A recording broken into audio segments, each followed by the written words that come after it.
At the mouth of the Columbia River, government agents are shooting cormorants. It's a new, controversial way to protect salmon, using shotguns to kill their avian predators. The shooters are operating just off the banks of East Sand Island. The island is teeming with all kinds of birds. It's home to thousands of Caspian terns and brown pelicans.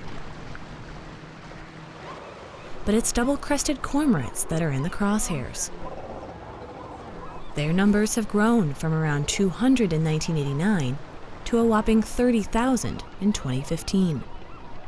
That makes this the largest colony of its kind in the world.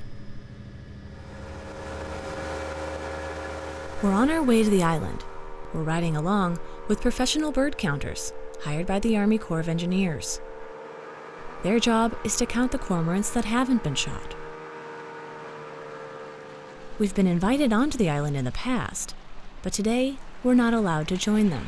Any non-government employee or member of the government is not allowed to access the island until after the breeding season, because we don't want to disturb the nesting of non-target birds or the cormorants. They're easily dispersed. We do not want them to go upstream to consume more salmon. Scientists estimate the cormorants on East Sand Island eat as much as 15% of all the young salmon and steelhead swimming down the Columbia River. That's a problem for the Corps. The agency has to sustain a certain number of salmon to make up for the fish that are killed by its hydroelectric dams. It's a complicated issue, which there's no easy answer. Basically, the Corps is trying to balance the need to improve the juvenile salmon survival while maintaining a sustainable population of cormorants. The agency plans to shoot 11,000 adult birds and oil 15,000 eggs to keep them from hatching. The goal is to cut the cormorant colony down to less than half its current size. But the Corps won't say when these controversial actions are taking place. I don't think we're being secret. If I told you when the birds were going to be culled, wouldn't that invite protesters? It would, wouldn't it? Bird advocates are protesting, primarily by going to court to stop the killings. From our perspective, this is nothing more than a distraction and a diversion. They're scapegoating the birds in order to distract the public from the real causes of salmon decline, which are the federal hydropower system, the dams. Bird advocates await a court decision. In the meantime, they found a way around the Corps' restrictions on East Sand Island.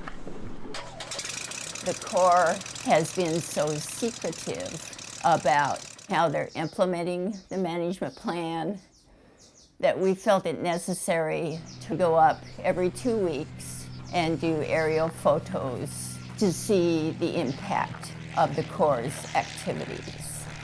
The photos from these flights go to Charnel Fee.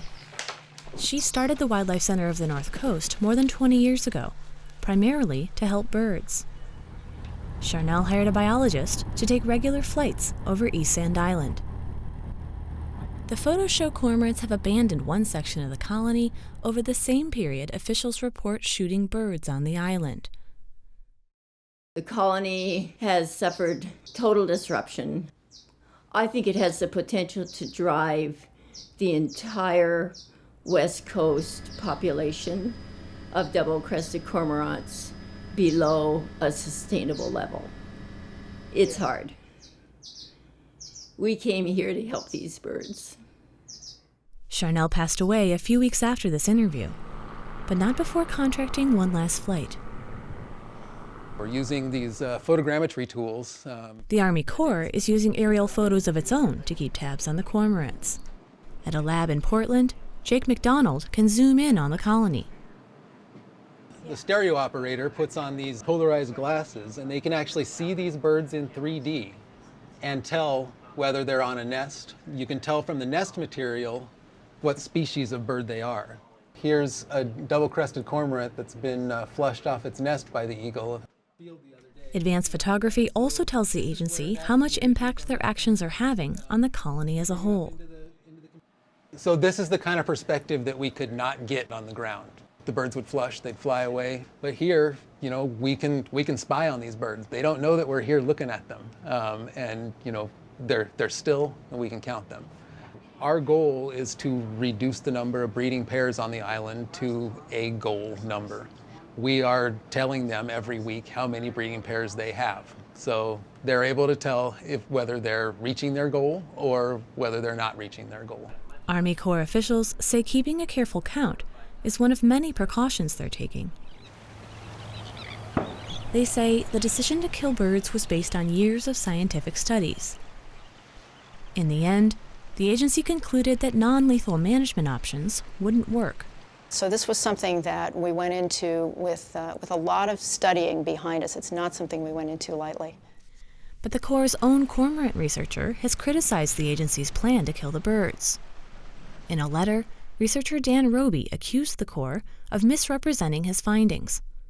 He said the Corps never really tested non-lethal options. He wouldn't discuss that letter with us, but was willing to talk about his research. I think one thing that the managers may have underestimated is how easy it is to control where cormorants actually nest. It's not a difficult proposition to manage cormorants on a regional basis. There's also the question of whether killing cormorants will actually save salmon. The U.S. Fish and Wildlife Service actually did an analysis of whether this would help salmon recovery. And what they found was it would have absolutely no benefit, zero. If the cormorant didn't get them, something else would. So they're not going to return. And so what we have here is a situation where the government is spending millions of taxpayer dollars killing thousands of birds, and they know it's not going to have any benefit. And that's disgraceful. Leaders with the Army Corps say there's no way to know what will happen to the fish that do make it to the ocean. They have to act on what they do know. We know that the cormorant population at its current levels on East Sand Island have been consuming an average of 11 million juvenile salmon smolts a year. We know that by reducing the cormorant population on East Sand Island, we will reduce that consumption. As for the dams being the real culprit, the Corps says it's close to reaching its goals for salmon passage. People say just fix the dams. We have done a tremendous amount of work, made a tremendous dollar value of capital investment at Corps dams in the last 20 years or so. So there really isn't a lot more work for us to do at the dams. Oh, there's a fish out right here. Yeah, buddy, reel this one up, reel this one up. Head out salmon fishing, you'll have no trouble finding supporters of the Corps' plan. Swing them around here when you get a chance. Oh, keep it out, keep it out, keep it out, point it out. Bob Reese heads the Association of Northwest Steelheaders. Oh, go quick, go quick. Reel, reel, reel, reel, reel, reel, reel, reel. He's also a sport fishing guide. Okay, lift up when you can. This is where salmon life cycle really begins for a lot of people. They come here and they catch these iconic species. There's so many people and families reliant on these Columbia River salmon to make their living.